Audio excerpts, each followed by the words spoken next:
Good day, and today we have Q&A Spectacular 2. And today's first question comes from Phil, the Patreon high roller, who cameoed in Resident Evil Outbreak File 1. And he, of course, asks a very pertinent question. With tons of mods for computer games out there, have you encountered some that made Aliens, Colonial Marines, and Duke Nukem Forever playable to a degree that was close to AVP2 or Duke Nukem 3D? There is a mod that fixes Colonial Marines. It treats the AI to where it's not really stupid, and it fixes the graphics to what they were supposed to look like. And I have not actually used that mod yet, but I really am thinking about doing an LP on that at some point. Now, of course, it does not fix the story in any way, shape, or form, so while it might look good and play good, you will still be annoyed by the absolutely mind-numbingly boneheaded story that was written. That definitely is not the true sequel to Aliens. Hell, I'd take Alien 3 over that bloody thing. But in any event, what about Duke Nukem Forever, ladies and gentlemen? There is no mod that I know of that fixes that game, and I don't think there ever will be, because Gearbox elected to not release modding tools because mods are evil. So likely there won't be a fix for that. Now, I will say that the Doctor Who Cloned Me, which Roadkill graciously donated, is actually pretty good. I mentioned this in the Duke Nukem Forever video, but if you want good modern-day Duke Nukem, that's probably the only option you're going to have for the foreseeable future. Next, we have Daniel asking, if you could travel anywhere in the world outside the USA, where would you choose and why? Do you like or have you seen Red Dwarf, one of my favorite shows growing up, especially the first couple of seasons from the late 80s? Well, I have seen a few clips of Red Dwarf on YouTube, and it's one of those shows that's on the list of shows I want to see, right up there with Blackadder. So I would like to see that show. It looks pretty funny. I just haven't really had a chance to see it. As for traveling to a country outside the U.S., I've given that a lot of thought. There's a lot of countries that I want to go see. Like, there's a whole bunch. Like France, Germany, Italy, a variety of countries, in Eastern Europe. Would love to see the Dracula Castle, although I know it's a tourist trap. Still, it'd be fun to go see that. Japan is a country I'd love to go see. Even Russia, I'd love to see that. I'd love to see the giant Motherland Calls statue that, according to Wikipedia, is sinking, sadly. I'd love to see that. There's a number of countries, like in South America, I'd like to see, go see Machu Picchu and see that. Because I actually saw a museum exhibit on that. It was very fascinating indeed. I think the first country I would go to would be the UK. I'd love to go see that Bovington Tank Museum and see Tank 131 or Tiger Tank 131. And also, England would be a little bit easier just because I'd be able to read all the signage and stuff like that. And it really is where a lot of American culture comes from. And also, I remember in college, I had this professor who would jokingly say, if there's some aspect of American law you hate, blame the British! Because that's where a lot of it came from. And I could give you a whole lecture on common law and stuff like that, but I won't. Ultimately, blame the British. Although I'm just joking. When it comes to other countries, it wouldn't be that hard for me to go, just because I have so many fans from so many countries. I know people I know people from a number of Eastern European countries. I know people from Austria, Greece. Let's see, where else? Egypt, even. I'd love to go see Egypt. I'd love to see the various pyramids at Giza and places like that. But what I always find funny is talking to these people from other countries where English isn't like a main language. They all speak English as good as I do, so I just find that quite hilarious. So I could go there, and it's like, where is this? And they just answer in perfect English, because I'm very bad at speaking in other languages. There's no way, I wouldn't even try French, because there's a place in France I'd love to go see, because it has a tapestry, showing the events from the Battle of Hastings. But I can't even begin to try and pronounce what the name of that tapestry is. It's like I'm not going to do it. I'll look like an idiot. I'm basically just like, you, fan from this country, speak for me so I don't have to look like a dumbass not being able to pronounce these words, But I would love to go to all those countries that I listed. I'd love to see all those places, because I'm a big fan of history. I love going to historical locations. I love studying things at museums. Even as a kid, I liked that. I enjoyed going to the water park and the theme parks and stuff like that as much as any other kid, but I loved going to museums too and just studying and learning. What can I say? I don't see myself as a colossal nerd. I see myself as a colossal GeneralLotz, which is like so many different levels above nerd. Let's see. Next. Riley, the Flaming Looking Cookie. Samurai or Spartans? Samurai. I find them a little more fascinating than Spartans because they started out as really good warriors.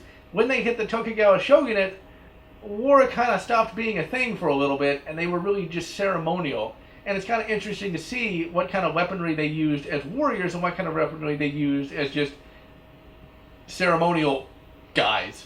That's because during the ceremonial era, that's when the sword came out to be in such popularity. Whereas back during the actual warfare era, they used spears and arquebuses. They got arquebus technology from, I believe it was either Portuguese traders or Dutch traders. I forget which one. And what an arquebus is, it's just a very primitive gun. Literally a gun, because it was unrifled. And like, literally, when you shoot an arquebus, it's a matchlock. What a matchlock is, it's basically this wick kind of thing that's on fire. You pull down on it's not even a trigger. Well, sometimes it's a triggering mechanism, sometimes it's literally just a lever that you pull. It goes into the powder, it sets off the powder, and they didn't have at that time bullet technology as we would know it. So they like put a pebble down there or just like some lead, and what would happen is the barrel would be really big, and that pebble would bounce out of that barrel. So when you had arquebusers, it was basically just one big ass gun line. It was just one giant shotgun, and they worked. Oh yeah, they worked. Which is why during the ceremonial era they didn't use that. That was considered like a dishonorable weapon, only the sword. But since they weren't at war, they didn't really need an arquebus because just going around saying, I am Mr. Swordsman was pretty much all you had to do at that time. Let's see. Sukhoi204 asks, do you think a Doom 2016 sequel will take place on Earth? If we're lucky, that would work so perfectly. Like Samuel Hayden brings back the Doomslayer. It's like, I fucked up again. I'm sorry. I thought I could control Argent Energy. Could you go fix it for me? And the Doom guy's like, oh, god damn it. It'd be nice if in Doom 2, we'd actually get to fight Samuel Hayden as like a boss. I was surprised, honestly, in Doom 2016 that he wasn't a boss. I thought he was like Space Satan, but he wasn't. I thought that supercomputer, Virgil, I think? No, his name wasn't Virgil. Vivi, I don't remember what his name was. But I thought he was going to be Space Satan, but there was no Space Satan. I was kind of disappointed that there was no Space Satan, but hopefully we get to either A, fight Hayden, or B, fight Space Satan in Doom 2. We got the Roy Teal asking, how did you get into YouTube and making videos, and what do you believe is the best video you made so far? I got into YouTube videos because I wanted to do something creative. This was in 2008, and in 2008 I was in college, and I wanted something to do. I had been making a bunch of models, made a bunch of Lego constructions. In fact, there's a really cool Lego construction that is in the background of one of the videos. It's this big ship that was supposed to be a future UNSC ship, because I was big into Halo back then. Because you gotta remember, in 2008, that was only 1 year after Halo 3 came out. So it's like, what is humanity can do now that the war's over?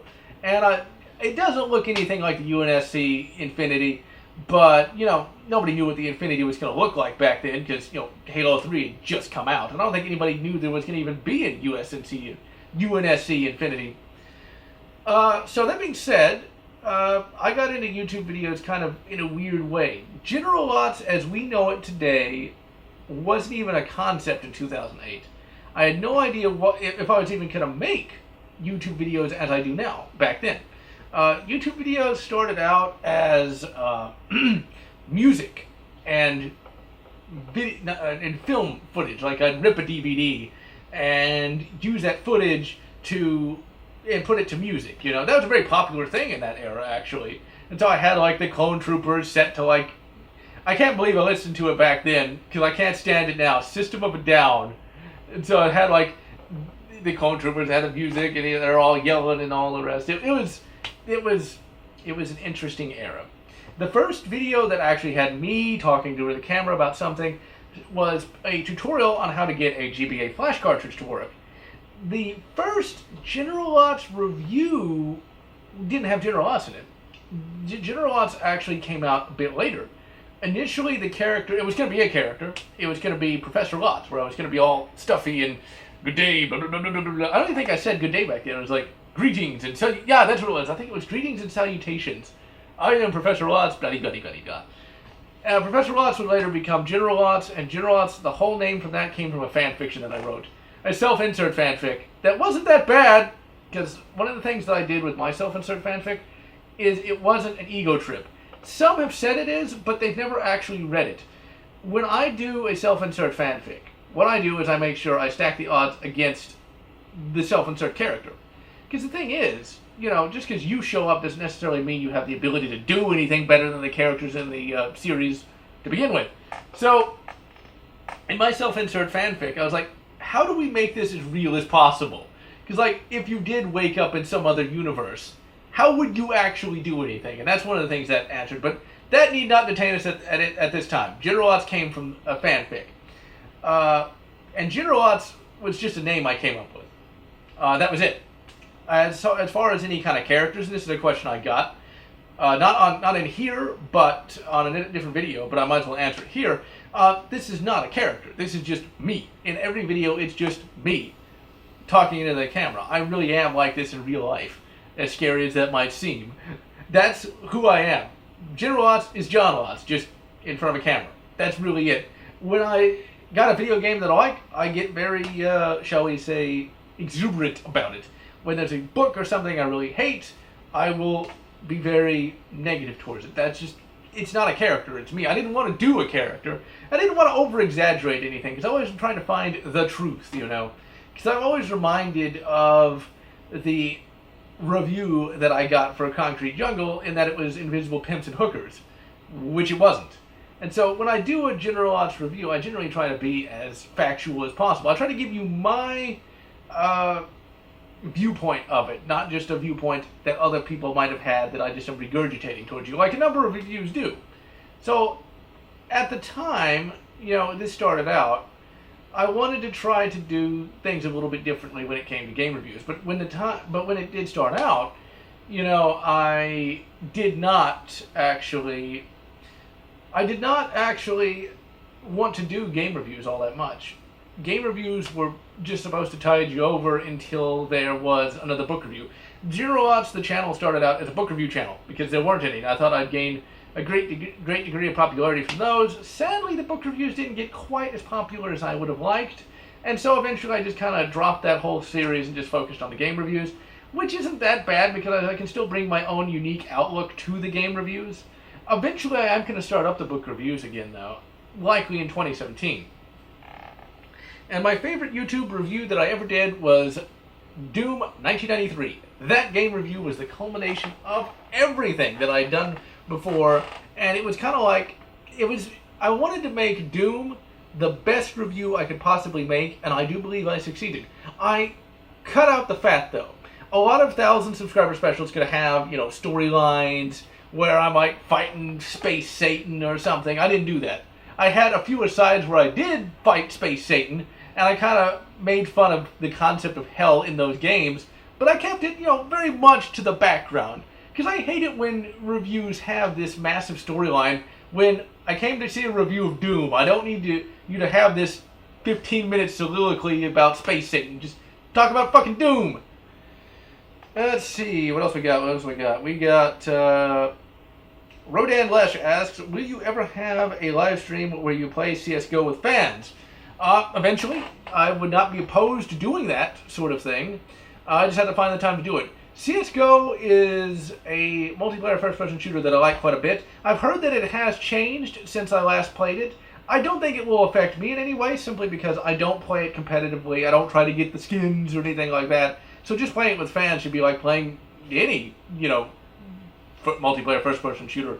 We really shouldn't have to worry about any of the stupidity, because so long as I pull the trigger in the game or push the mouse button and a bullet comes out of the gun, and that's it, there should be no problem. Let's see. Sly of War Kehoe asks, what are your thoughts? These are some older questions. I left the Q&A question vlog up for a little while just to make sure I got a lot of questions for this one. And this, of course, was prior to the release of Duke Nukem World Tour. He basically just asks, what are my thoughts on it? At the time, I thought it was really stupid and a cash grab. And now that it's released, it's really stupid and a cash grab. Essentially, you know, Duke Nukem 3D had already been re-released plenty of times. We had the Megaton Edition. We had, you know, the ability to play the original game on Edu 32, so we did not need this. The re-recorded John St. John lines sound like shit. He was not putting his A game in there. In fact, I will take and will say that the original Duke Nukem lines, I'd even go as far to say, and I know this will piss off some people, but I don't care. I'd even go as far to say the lines of Duke Nukem Forever pale in comparison to the original lines of Duke Nukem 3D, and I don't care how compressed those voice clips were. When John St. John recorded his original Duke Nukem 3D lines, he was Duke Nukem. The Duke Nukem voice just sounds wrong in Duke Nukem Forever and in Duke Nukem World Tour. It doesn't sound Duke enough. Maybe it does need to sound compressed to really sound like Duke.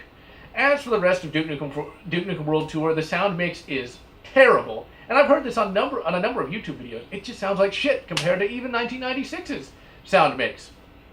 Ultimately, it was completely pointless in my opinion. Universal Dimension asks, what do you think of the whole Harambe thing? I don't know if it's about the actual event or the memes springing up. I don't really follow memes all that much. I'm aware of some of them from fans and friends that talk to me about them, but other than that, I don't follow them. As far as the whole news story of people going, justice for Harambe, it's like, would you rather the kid have died?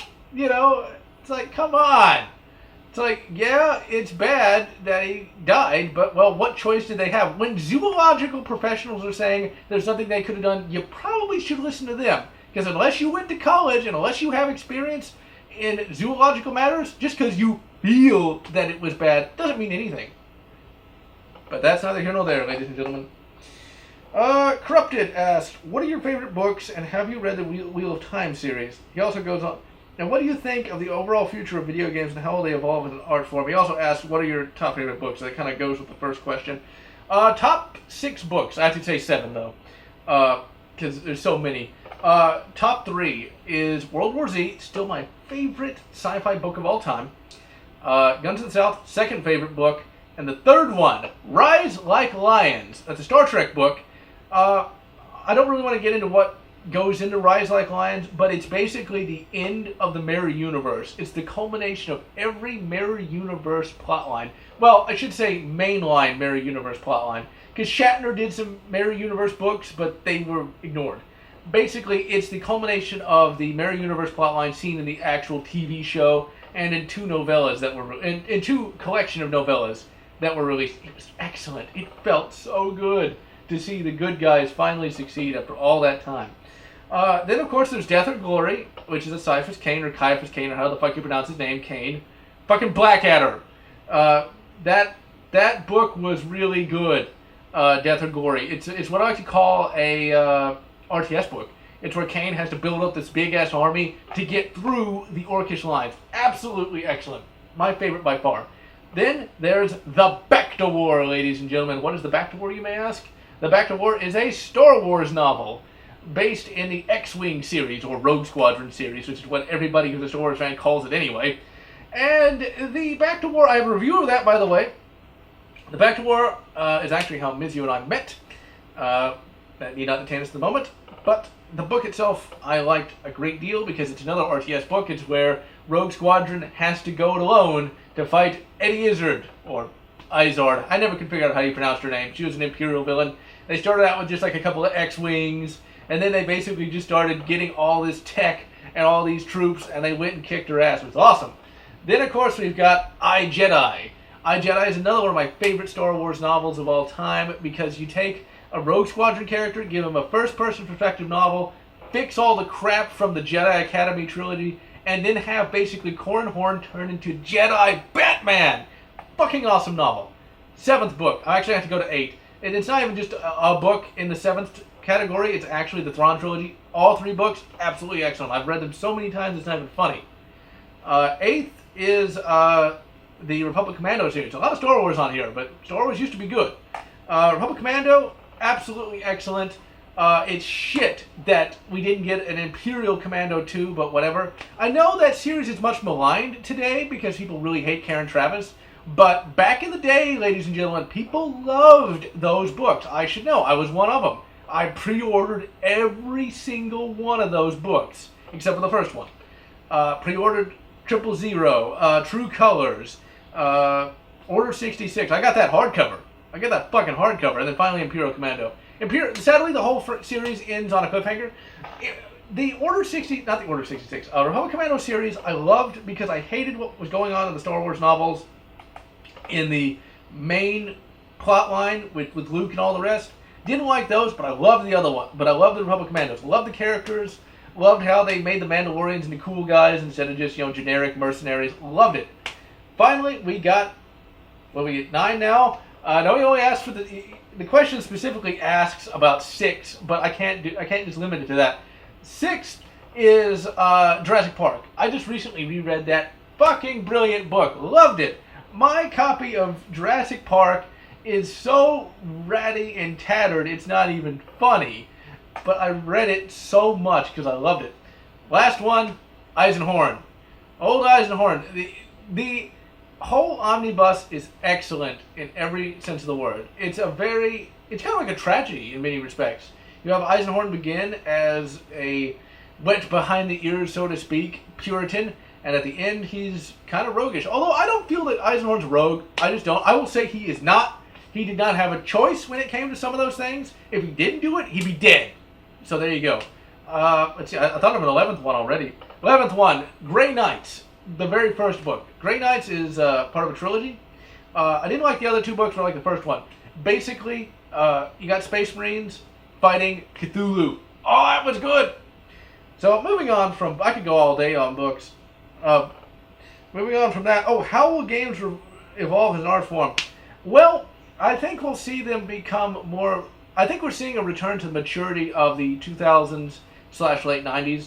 A lot of games just became, a spectacle versus an intellectual exercise. We see that already with, like your Shadowrun Dragonfalls, which is a review that, as of this recording, isn't out yet. But Shadowrun Dragonfall is a much more adult story. It's not just, I'm good guy, I fight bad guy. It's more like, here's some, mental stuff you have to think about. We'll definitely be seeing a return of that because players want games that are more complex than just for war, as Zero Punctuation would say. ProBar12 asks, what are your favorite calibers to shoot? What is your favorite 90s FPS? Have you played Outlaws? And Super Shotgun versus regular shotgun. My favorite caliber to shoot these days is 7.62 by 3.9. Ammo's cheap. It doesn't recoil that bad depending on what gun you shoot it out of, and if it's like the SKS, it almost feels like a 22. Like if you can shoot at like a little country place, with like cans and little things like that, then a 22 is great to shoot. If you can actually plink, as it's called, with a 22, it's a great deal of fun. That's what I shot as a kid most of the time. But as an adult, since I can't really, there's no country place for me to go to, although that may not be true as of 2017, but we'll just have to see. But I like shooting the SKS a lot. That's one of my favorite guns of all time, actually. It's light recoiling, it's very easy to maintain, and it's just a 7.62 by 3.9 is just amazing all around. I'm looking at doing some 3-gun matches in 2017, so I may actually be able to do more than just punch paper, which would be a lot of fun, actually. As there is a place in West Houston that does it. And I might even do some videos on that, we'll just have to see, but I'm looking forward to that. And it's not even that expensive to do 3-gun matches. Now, what you'll see on the internet from In-Range TV, they primarily do 2-gun matches, but these are 3. It's one where you got a semi-auto rifle, a shotgun, and a pistol. I'm hoping to do those, because that just seems like so much more fun than just punching paper. One of my favorite 90s FPS is Doom, Hexen, Heretic, Duke Nukem, and finally, Dark Forces. Dark Forces 2, that was 90s as well. Damn. That's the problem. I always forget what year some of these came out. Outlaws. Had that back in the day. My grandfather and I took it home, installed it on the Epic Beast machine that he had because he worked at Compaq, and it glitched out in the very first level, and no enemies would ever show up for some reason. I'll eventually pick it up on GOG and review it. Super Shotgun versus regular shotgun. In terms of gameplay with Brutal Doom, I mainly just use the Super Shotgun, just because it does so much more damage against some of the bigger enemies. HairMonster12 asks, I really liked the outdoor adventure videos. Will there be more? Yes, there will be. I haven't had a chance the rest of this year, mainly because there just hasn't been enough money to support it, and I just haven't had the time to go out there. There's going to be several planned. There's probably more than 4, but I'm just sticking up the 4 here just because that's the number that I'm thinking of. Battleship Texas / San Jacinto Monument. Love those places. I've gone to that Battleship Texas more times than I can bloody count. Well, maybe not that many. Looking at going to Natural Bridge Caverns, another place I've been to a bunch. It's a really cool cavern system, and there's also these dinosaur sculptures that are really cool. There's a ship in Galveston, going back there, that's actually it's called a tall ship. It's a sailing ship. It's one of the oldest still afloat, if I'm not mistaken. Then I want to go to the Houston Library. That might seem boring, but it's one of the most haunted places in Houston. I was going to do that for Halloween, but didn't get a chance to just because of time constraints. Then going to show you guys the Houston tunnel system. I myself haven't even been there in a very long time, and even then I only saw a fraction of it when I went there. Basically, in the downtown part of Houston, there's tunnels all throughout it. They got shops, restaurants. It's really cool. And there's one other place, but I can't remember what it is right now. Oh, I might also show you guys the the Galveston Flight Museum. They got like a Spitfire. I think they have a B-17. They got I think, I could be misremembering, a Junkers Umo engine, which was the engine that the ME-262 had. They got, I think, they might have a Wildcat, but they got a whole bunch of really cool planes in there. It got damaged during Hurricane Ike, but I think they pretty much rebuilt it. I think they're also planning on moving it to Ellington, which is used to be an Air Force base in Texas. But those are the places I'm thinking about doing an outdoor adventure. No, I'm not thinking about it. Those are the places I'm planning an outdoor adventure to in 2017. So there's a lot more coming. Let's see. The Right Wing Ranger. If you had to vote for any candidate for president, once again, the election has already happened, what would it be? And you can probably imagine who I voted for. I thought about going on about a little bit about the election, but I think I might save that for a different video. Ultimately, you know who I voted for. You know, we need not let that detain us. What is your opinion on YouTube turning into an SJW cesspool? I don't think it is. I think there was a chance it might have, but people push back against it. I think they even got Hickok45, who's a very popular gun reviewer, taken down, but he came back. So, you know, I think there's some people on YouTube who probably wanted it to become one, but I think the rest of us just kind of said no. And I think we're pushing back. Now, there are, of course, YouTube alternatives coming about today, just because people kind of don't like some of the YouTube culture. I personally haven't experienced bad YouTube culture. You guys have been the best fans anyone can ask for, so there is that. Let's see. The Legion, Independent, or NCR, or Mr. House. In Fallout New Vegas, you can choose between those particular factions to win at the end of the game. I always chose NCR because I believe they were trying to rebuild humanity a lot better than even Mr. House was. And Mr. House, due to some cut content, there is a negative moral choice in that game that I just couldn't stomach. And so I immediately stopped supporting him and supported the NCR. Independent, I don't think would work simply because what happens when you... Because, like, Independent is where you take over New Vegas. And what happens when you die? You know, that's always the bigger question. That's always the big question, you know. So I just didn't feel like that would work. So NCR, to me, just rebuilding humanity and things of that nature. Would you ever start a Discord server? And the answer is maybe. When this question was asked, I had no idea what Discord even was. Now I do, and use it almost exclusively, really. And at some point, I may or may not. We'll have to see. Larvash We asks, I seem to recall you saying you would revisit Fallout 1 and 2. Have not done so yet. There's been so many other games I've been focused on recently. Also, do I have a favorite graphic novel / comic book author? And no, I do not, actually. I don't read enough of one writer exclusively to say that I have a favorite out of all that I've read. MA77, the 1010 man, asks, what is the worst port of a console game you've ever played? And that is, of course, the first port of Resident Evil 4. Absolute shit. Even with the mouse control modification, still complete shit in terms of user interface. Like, you have to click reset. Oh, you can't even click it. You have to use the goddamn keyboard. Because it's like, in the game, it does have a mod for mouse support, but like in the actual menus, no mouse support. So like you have to use like I think the W and S keys to select anything, like to move through the options and to get back just to the main menu. To exit, you have to like reset game. People malign the Dark Souls PC port, but at least you can exit the game easily. Lazarus Valen asks, will you be reviewing any new AVP stuff or Star Wars True EU, not Legends, material on Fahrenheit 452? Yes, at some point next year. There's a lot of Star Wars books I want to talk about still, and there's a lot of AVP comics I still have to talk about. And so it's probably going to be next year. Will you start streaming again regularly, or will that happen sparingly? Sparingly. Just don't have the time to really devote 1 day a week to streaming, and it takes a long time to stream because there's a lot to say. You guys like it when I go on, for about 2 or 3 hours, and budgeting 3 hours a week is not easy. What is your favorite comics publisher? And he has some examples here: Dark Horse, Image, Marvel, DC, and Valiant. Dark Horse Comics, my favorite one. They did AVP, they did a lot of the Star Wars comics I really liked. When it comes to comics, I've probably read more of their comics than any other. And do I like Michael Moorcock and his novels?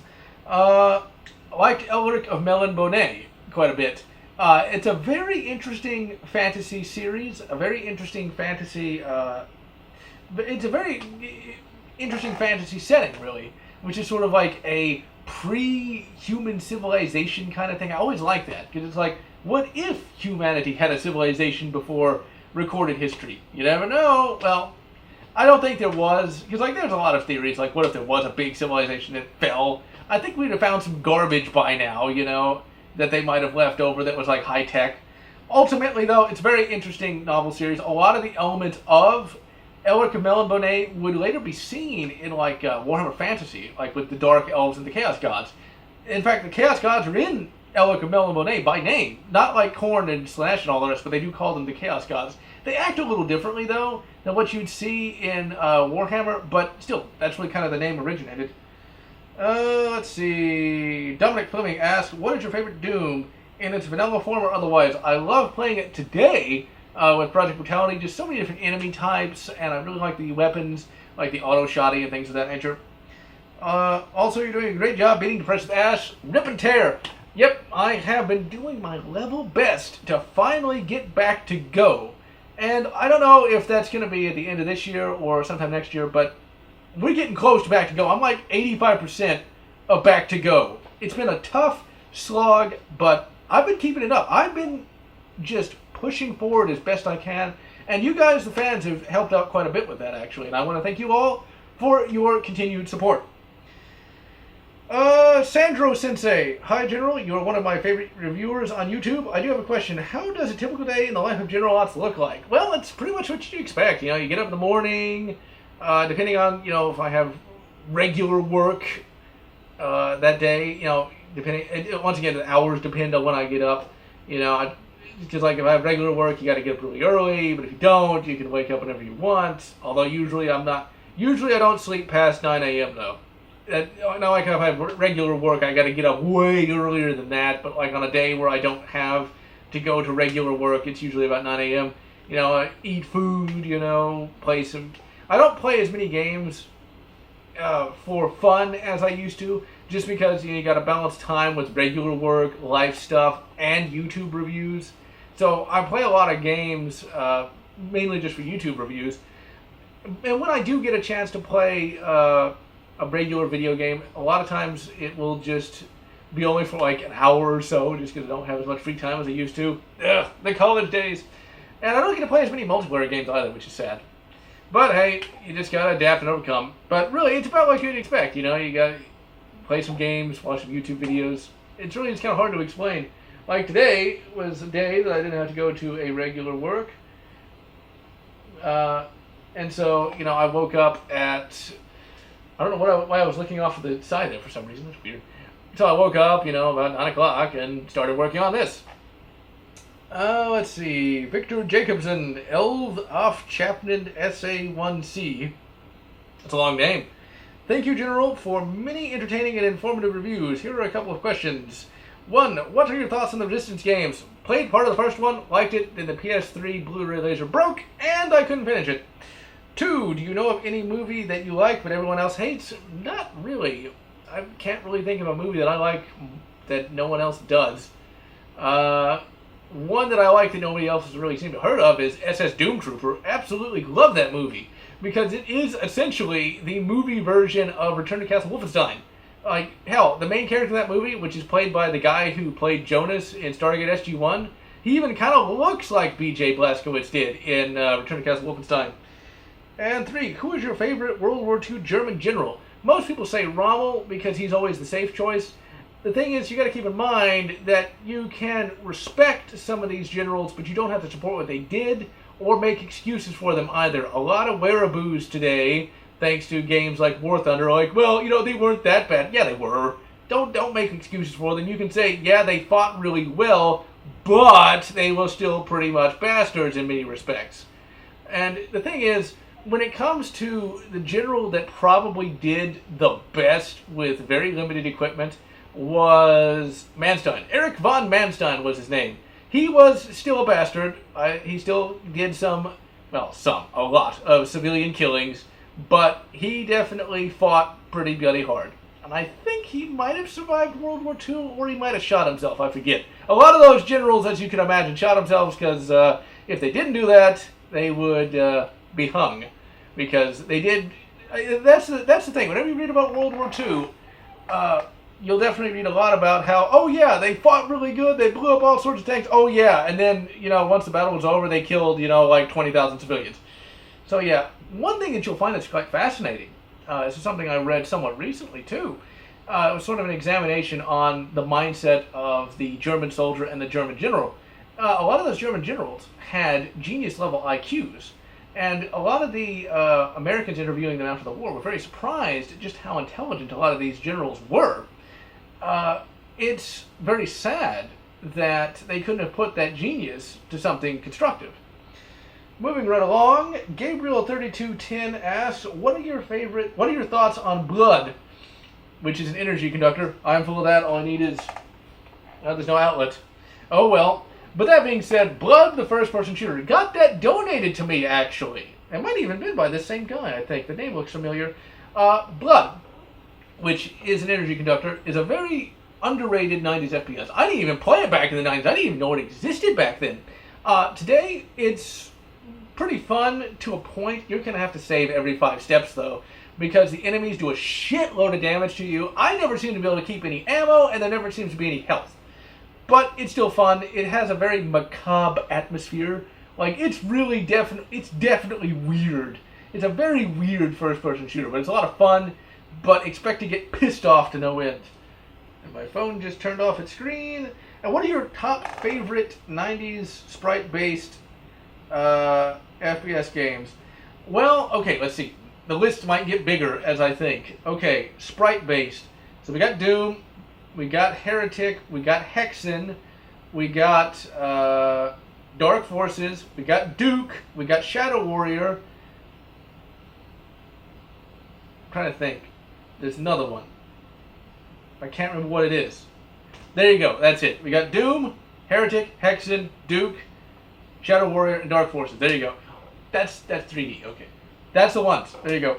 And what do you prefer, the build engine or the IdTech 1 engine? Probably that's the last question, by the way. Probably when it comes to games that I play the most, it's going to be the IdTech 1 engine or the Doom engine, because I don't think it's not any better than the build engine, but I just find myself playing more Doom than I ever did Duke or Shadow Warrior. But really, I think the best of the sprite engines back then was probably the build engine. The build engine. I don't know why my accent just changed like that, but probably the build engine, especially in Shadow Warrior. By that point, where you had like the voxels, I thought it was so cool when like you could turn on voxels, and like instead of like when you put a key in a door, it's not like it's just a little line. Now it's like it's sticking out. It's like, oh my god, that was really cool though back then. All right, ladies and gentlemen, I've yabbered for 39 minutes. No wonder my throat feels like it's about to explode. Ultimately, I'm GeneralLotz, and I'm going to wish you good Shadow Warrior, and good Shadow Warrior 2, finally. or whatever makes you happy.